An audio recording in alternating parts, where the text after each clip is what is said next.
Cryptid Hunters, Chapter 14, The Parrot. Grace thought she was having a dream. She was lying on soggy ground beneath the branches of an incredibly tall tree. Perched on the lowest branch, looking down at her with great curiosity, was a gray parrot with a red tail. She stood and brushed the dead leaves and mud off her uniform skirt. Of all my dreams, she thought, this is by far the most vivid. The air was thick and hot and smelled like rotting fruit and vegetables. Long, eerie fingers of fog drifted just above the ground as if hunting for something. Insects swarmed and the trees were alive with the songs and calls of concealed animals. Despite all this, Grace was not overly concerned. After all, it was just another dream. Or was it? Perhaps she was having some kind of premonition. It wouldn't be the first time she'd had one. Maybe her parents were calling to her from the Amazon. It certainly looked like the Amazon, and she had found a window or portal to find them. She tried to remember what had happened just before she woke under the tree. Yes, she remembered. Marty and I were searching for Bo down a hatch in Wolf's cargo hold. Bo snatched the bananas from me.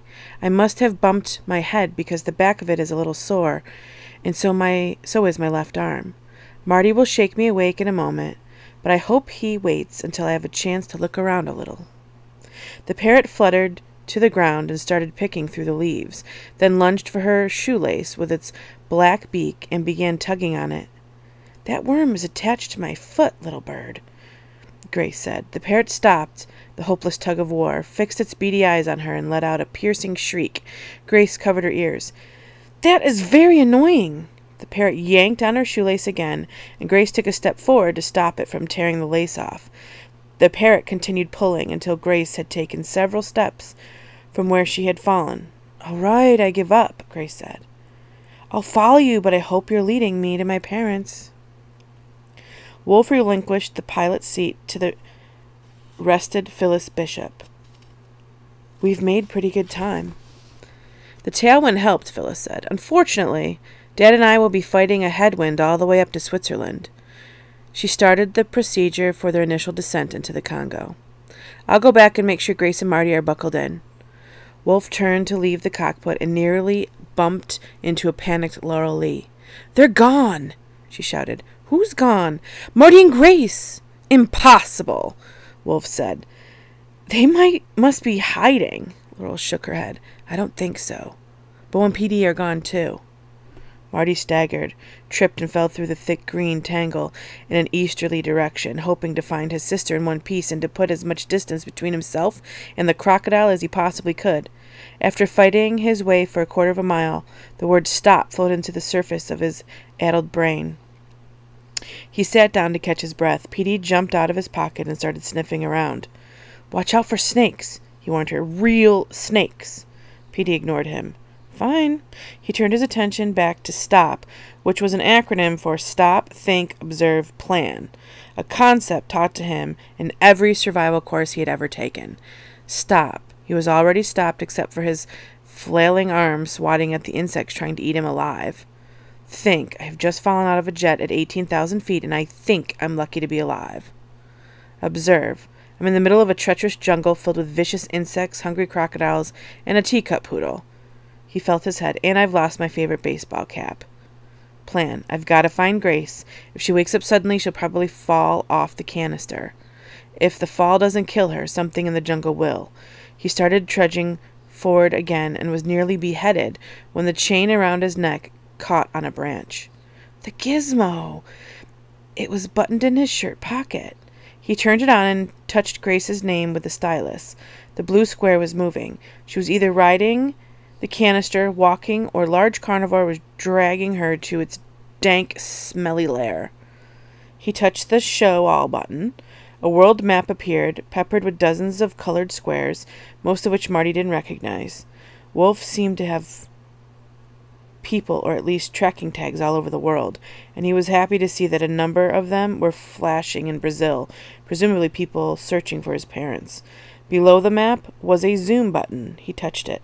"Please select geographic location." He chose the Congo, then zoomed in on his gray square. In his immediate vicinity were Grace's blue square, Beau's purple square, Petey's pink square, and a stationary yellow square that the same shade as a parachute, which he guessed was the canister. Grace was now moving away from him and the canister. He zoomed in a bit closer, and a detailed map appeared. He estimated that he was no more than 2 miles away from her, but in between them were swamps, streams, acres of quicksand, no doubt, and nothing that remotely resembled a road or trail. He wished he had a machete, or better yet, a chainsaw. He also wished his sister would stay put until he reached her. Where was she going? Grace didn't know where she was going, but the parrot was obviously leading her someplace. It had given up on her shoelace and was flying from branch to branch, waiting for her to catch up, screeching loudly when she dawdled. She had stepped over 2 very large snakes, fear number 12, without the slightest trepidation. She had walked under a flock of roosting bats as big as house cats, fear number 43, and actually paused to observe them for a moment without any anxiety. The humid air filled her with comfortable warmth. Moving along the soft, mist-covered ground was like walking on clouds. She wondered if this was how Marty felt all of the time. 2 hours later, Marty drew to within shouting distance of his wandering sister. As he stopped to check the map on the gizmo, it beeped, and the map was replaced by his uncle's anxious face. "Marty! I didn't do it," Marty said. Wolf was too overcome with emotion to respond to Marty's denial. He broke down sobbing, and he was not the only one. They were off-screen, but it sounded like Laurel, Phyllis, and even tough old Phil was shedding a few tears. It went on for over a minute, then Wolf wiped his eyes and got down to business. "What happened? How did you and Grace get separated? Is she all right?" Marty quickly related the story of their fall, omitting Grace's fainting, the crocodile, and his puking. No need to upset his uncle more than he already was. "You'll have to find her before dark," Wolf said. De jour, Marty thought. "No problem. How soon will you be here to pick us up?" Wolf frowned. "I'm afraid it's not as simple as that." "What do you mean?" Wolf explained. The gray parrot led Grace down a narrow, winding path carved through thick green foliage. The tangled branches blotted out the sun, grabbed her blouse, and snagged her skirt. Despite her relief that she was still having a dream or premonition of some sort, doubt began to take hold of her. She stopped. "Is it really leading me to my parents?" The parrot let out an angry shriek and hopped farther down the animal trail, disappearing into the darkness ahead. "I'm not going with you," she called after it. "I'm tired of this dream." "Yeah, well, you'd better get used to it." Grace turned and was astounded to see Marty standing behind her, looking rumpled and exhausted. "How did you get here?" "I fell out of the jet with you and Beau, and—" He pulled an exhausted poodle out of his pocket.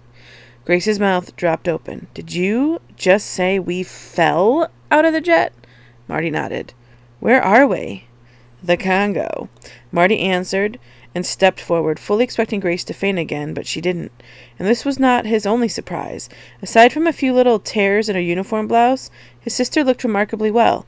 She was barely sweating, and she didn't appear to have a single insect bite on her. Marty was covered in scrapes and itchy welts, and the insects were still trying to devour him, one nip at a time. "So it's not a dream," Grace whispered.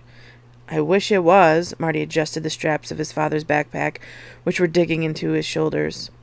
Grace was disappointed that she was not on the track of her parents, but she was also related that she had just taken a walk through the jungle with virtually no apprehension. In fact, she was still feeling relatively calm in spite of Marty's news of how they had gotten here. She was beginning to wonder if her walk had really happened. "You're taking this a lot better than I thought you would," Marty said. "I guess I am. The last thing I remember is you and me going down the hatch to retrieve Beau." Marty thought back to the fall and gave an involuntary shiver despite the heat. "It's just as well," he said, then went on to explain what had happened, emphasizing how he had saved her and PD, and ending with a croc trying to eat him and the poodle for lunch. "Thanks for saving me," she said. "Just another day in the life of the knight in tarnished armor." Grace actually smiled at his joke, which made Marty a little nervous. There was something different about her, and it wasn't just the absence of insect bites. "Where's Beau?" she asked. "I haven't seen her since she jumped," Wolf says. "There's a spare dog whistle in the canister. We're supposed to call her and put on the video harness." "You've talked to Wolf?" Marty held up the gizmo. "Face to face, more or less." What did he say? He wasn't mad, if that's what you mean. It's not what I mean. When is he going to pick us up? We'd better get moving. He turned around and started back down the path. Marty? A week, he said casually. No big deal.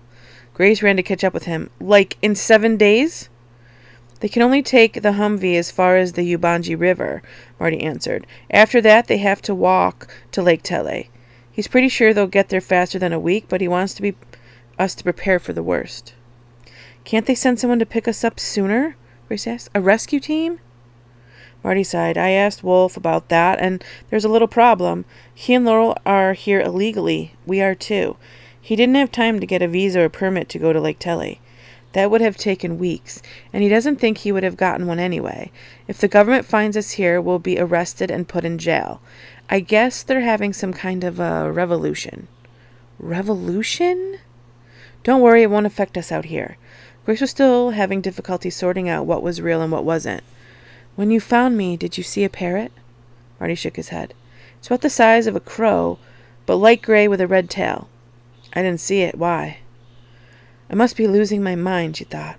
It's not important. What are we supposed to do for a week? How are we going to live out here? The canister's full of supplies. Marty slapped a rather large insect that landed on his arm. And bug juice. Tomorrow morning we're going for a little hike through the jungle. Wolf wanted us to go to a place called the Sky House. Grace looked around in bewilderment. And where's that? Marty shrugged. Somewhere in the goblin universe.